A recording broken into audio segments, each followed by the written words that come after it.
নমস্কার, আমি অজিতেশ নাগ। বেশ অনেক দিন পরে ফিরে এলাম। আশা করি সবাই ভালো আছেন বন্ধুরা। আজকের গল্পটা কিন্তু আমার লেখা নয়, যার লেখা তার নাম আপনারা সবাই জানেন। তিনি পরশুরাম ওরফে রাজশেখর বসু। আজ শোনাবো তার লেখা যদু ডাক্তারের পেশেন্ট, তবে সবটা নয়, নির্বাচিত অংশ বিশেষ। সব চরিত্রে আমি। তাহলে শুরু করি। সে প্রায় 25 বছর আগেকার কথা। তখন তোমাদের সালফাপেনিসিলিন আর ওই স্ট্রেপ্টোক্লোরোনাটেরা কি বলে ছাই, সেসবের রেওয়াজ হয়নি। কারো বাড়িতে অপারেশন হলে আয়োডোফর্মের খোসবায় পাড়াশুদ্ধ মাত হয়ে যেত। লোকে বুঝতো, হ্যাঁ, চিকিৎসে হচ্ছে বটে। আমি তখন কালীঘাটে বাস করতুম। আমার বাড়ির কাছে এক তান্ত্রিক সিদ্ধ পুরুষ থাকতেন, নাম বিঘোরানন্দ। তিনি কামরূপ, কামাখ্যা, তিব্বতে বহু বৎসর সাধনা করেছিলেন। ভক্তরা তাকে বিঘোর বাবা বা শুধু বাবা ঠাকুর বলতো। বয়স এই 60-65, লম্বা চওড়া চেহারা, ঘোর কালো রং, একমুখ দাড়িগোঁফ দেখলেই ভক্তিতে মাথা নিচু হয়ে আসত। আমি তার কার্বাঙ্কল অপারেশন করেছিলুম। একটু চাঙা হওয়ার পর এক গোছা নোট আমার হাতে দেওয়ার চেষ্টা করলেন। হাত টেনে নিয়ে আমি বললুম, করেন কি? আপনার কাছে কি আমি ফি নিতে পারি? বিঘোর বাবা একটু হেসে বললেন, তুমি না নিলেও ওর টাকা তোমার হয়ে গেছে। কথাটার মানে তখন বুঝতে পারিনি। তাকে নমস্কার করে বিদায় নিলুম। বাড়ি ফিরে এসে পকেটে হাত দিয়ে দেখি একটা ভূর্জপত্রের মোড়কে 10টা গিনি রয়েছে। বুঝলুম বাবার অলৌকিক শক্তিতে তার দান আমার পকেটে চলে এসেছে। তারপর থেকে মাঝে মাঝে তার কাছে যেতুম, নানা রকম আশ্চর্য তত্ত্ব কথা শুনতুম। বছর খানেক পরে তিনি কালীঘাট থেকে চলে গেলেন। তার এক বড়লোক ভক্ত ত্রিবেণীর কাছে গঙ্গার ধারে একটি আশ্রম বানিয়ে দিয়েছিলেন, সেখানেই গিয়ে রইলেন। একাই থাকতেন, তবে ভক্তরা মাঝে মাঝে তাকে দেখতে যেত। তারপর 2 বৎসর তার সাথে আমার দেখা হয়নি, খবরও কিছু পাইনি। একদিন বেলা 12টায় বাড়ি ফিরে এসেছি। একটা হার্নিয়া, 2টো অ্যাপেন্ডিক্স, 3টে টিউমার, 4টে টনসিল আর গোটা 5 হাইড্রোসিল অপারেশন করে অত্যন্ত ক্লান্ত বোধ করছি। নাওয়া খাওয়ার পর স্ত্রীকে বললুম, আমি বিকেল 4টে অবধি ঘুমাবো, খবরদার কেউ যেন আমাকে না ডাকে। কিন্তু ঘুমোবার জো কি? ঘণ্টাখানেক পরে ঠেলা দিয়ে গিন্নি বললেন, ওগো শুনছ, জরুরি তার এসেছে। বললুম, এক্ষুনি ছেড়ে ফেলে দাও। গিন্নি বললেন, এই যে বিঘোর বাবার তার। অগত্যা টেলিগ্রামটা পড়তে হয়। তিনি লিখেছেন, এখনই চলে এসো ডাক্তার, মোস্ট আর্জেন্ট কেস। তখনই মোটরে রওনা হলুম। ব্যাগটা সঙ্গে নিলুম। তাতে শুধু মামুলি কিছু সরঞ্জাম ছিল। কি রকম কেস কিছুই জানা নেই, সেই জন্যে বিশেষ কোন ওষুধপত্র নিতে পারলুম না। শীতকাল, পৌঁছতে সন্ধ্যা হয়ে গেল। বিঘোর বাবার আশ্রমটি ত্রিবেণীর কাছে কাগমারি গ্রামের গঙ্গার ধারে। খুব নির্জন স্থান, কাছাকাছি লোকালয় নেই। গাড়ি থেকে নেমে আশ্রমের আগর ঠেলে ভেতরে ঢুকতেই বিঘোর বাবার সঙ্গে দেখা।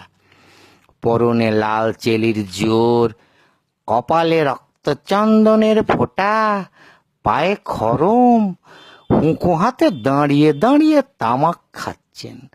আমাকে দেখে বললেন, এসো ডাক্তার। যাক, নিশ্চিন্ত হওয়া গেল, এর কোনো ফ্যাসাদ হয়নি।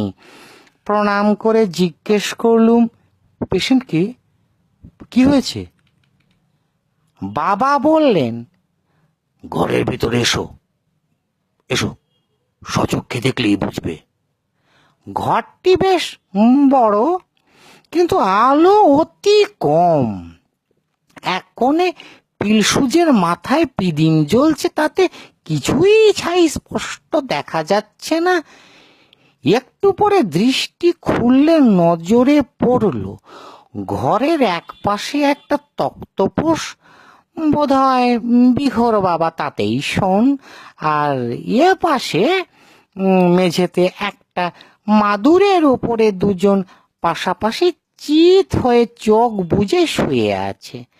একখানা কম্বল দিয়ে সারা শরীর ঢাকা, শুধু মুখ দুটো বেরিয়ে আছে। একজন পুরুষ, জোয়ান বয়স, বোধহয় এই 25, মুখে দাড়ি গোঁফ, মাথায় ঝাঁকড়া চুল। আর একজন মেয়ে, বয়স আন্দাজ 20, কালো কিন্তু সুশ্রী, ঝুঁটি বাঁধা খোপা, সিঁতুতে সিঁদুর।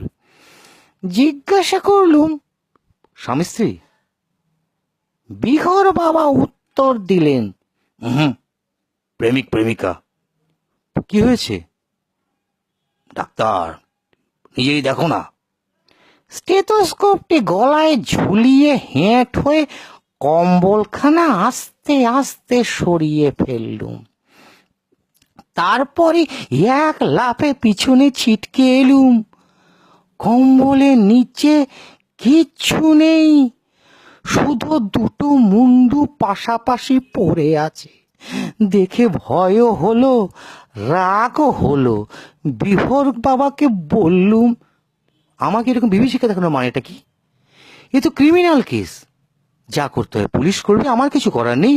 কিন্তু বাবা, আপনিও যে মহাবিপদে পড়বেন। বাবা শুধু একটু হাসলেন। তারপর দেখলুম পুরুষ মুন্ডুটি পিট পিট করে তাকিয়ে চি চি করে বলছে, মরিনি ডাক্তার বাবু। মেয়ে মুন্ডুটাও ডাইনে বাই একটু নড়ে উঠল। ডিসেকশন রুমে বিস্তর মরা ঘেঁটেছি, হরেক রকম বিভৎস লাশ দেখেছি, কিন্তু এমন ভয়ঙ্কর পিলে চমকানো ব্যাপার কখনো দৃষ্টিগোচর হয়নি। আমি আঁতকে উঠে পড়ে যাচ্ছিলুম, বিঘোর বাবা আমাকে ধরে ফেলে বললেন, ওহে গড়গড়ে ডাক্তার, ভয় নেই, ভয় নেই। মুন্ডু কাটা গেছে, কিন্তু আমি ওদের বাঁচিয়ে রেখেছি। মৃত সঞ্জীবনী বিদ্যার নাম শুনেছ? হ্যাঁ, তার প্রভাবে এরা এখনো বেঁচে আছে। এই শীতেও আমার গাম দিয়ে ঝড় ছাড়ছিল। কোন রকমে নিজেকে সামলে নিয়ে বললুম, এদের ধর কোথায় গেল? ওই যে, ওই ওই ওই কোনটায় কম্বলের নিচে পাশাপাশি শুয়ে আছে। বিঘোর বাবা আমার হাত ধরে টেনে নিয়ে গিয়ে বললেন, এই ধর দুটোকেও বাঁচিয়ে রেখেছি, দেখো না তোমার ওই কি বলে চোঙা লাগিয়ে। স্টেথোস্কোপের দরকার হলো না। বুকে হাত দিয়ে দেখলুম হার্ট আর লাংস ঠিক চলছে, তবে একটু ঢিমে। বিঘোর বাবাকে বললুম, ধন্য আপনার সাধনা, বিলিতি বিজ্ঞানের মুখে আপনি জুতো মেরেছেন। কিন্তু এতই যদি পারেন বাবা, তবে ধর আর মুন্ডু আলাদা রেখেছেন কেন?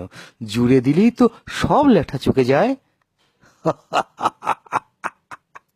তা আমার কাজ নয়, আমি মৃত সঞ্জীবনী জানি, কিন্তু খণ্ড যোজনী বিদ্যা আমার আয়ত্ত নয়। ও হলো তোমাদের ওই মুচি বা ডাক্তারের কাজ।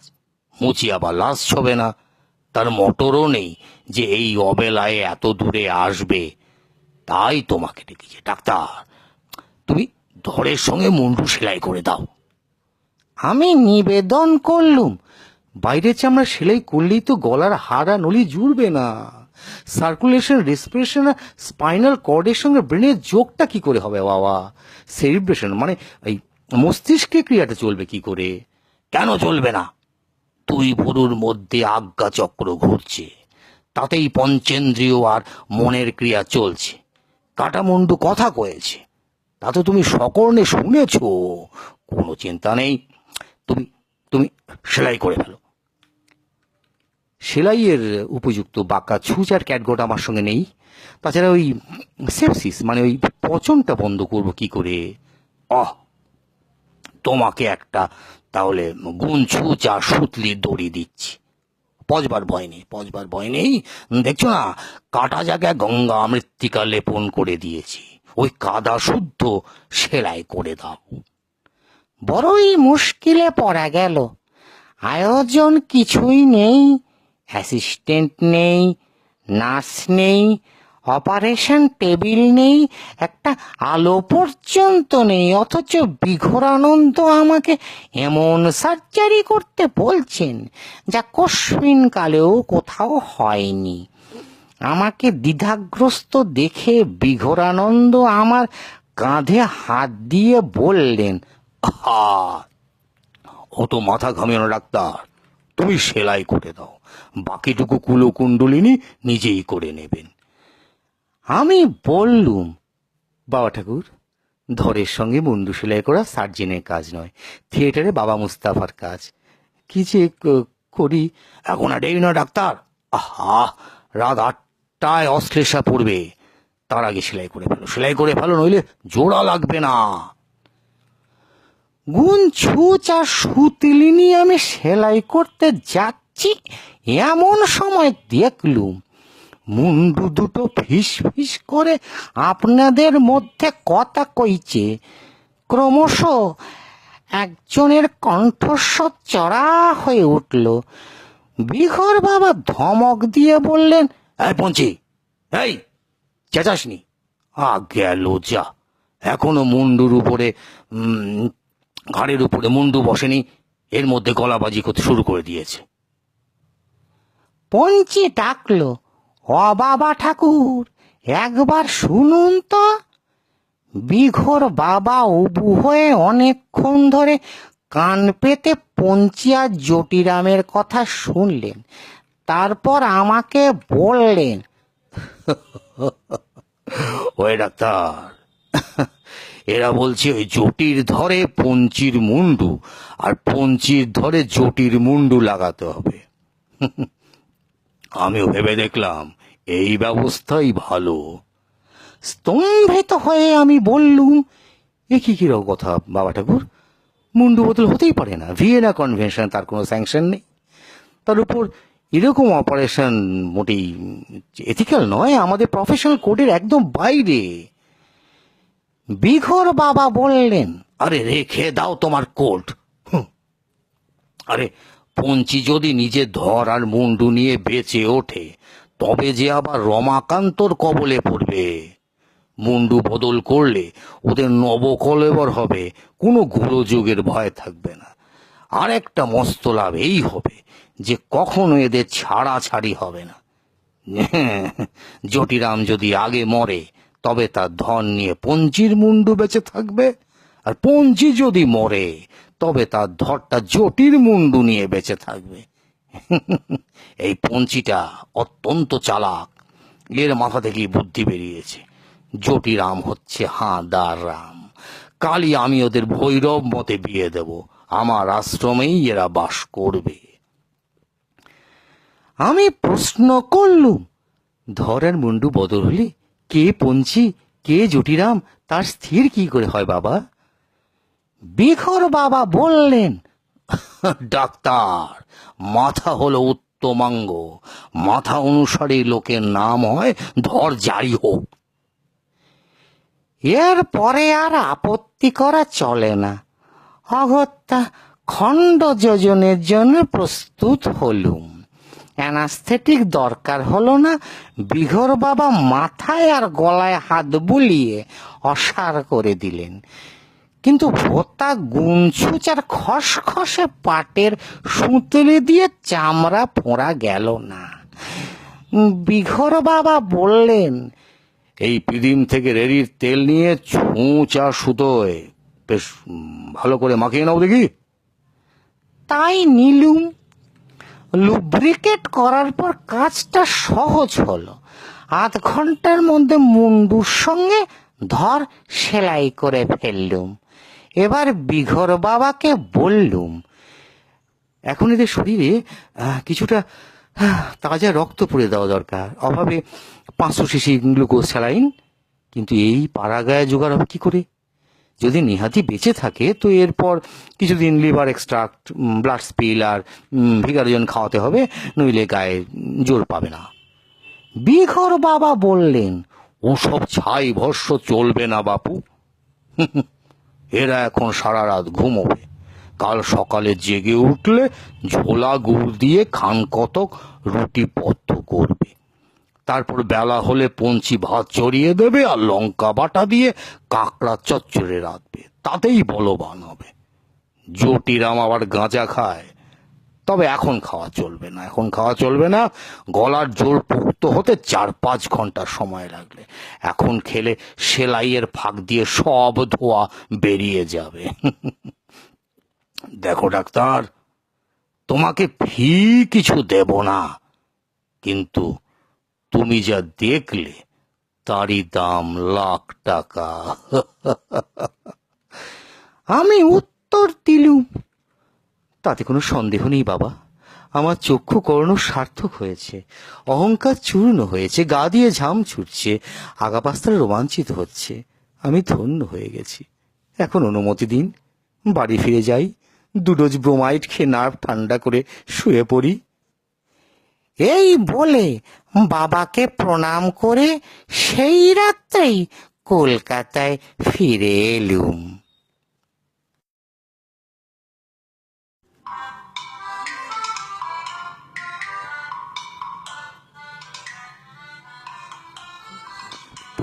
কেমন লাগলো বন্ধুরা?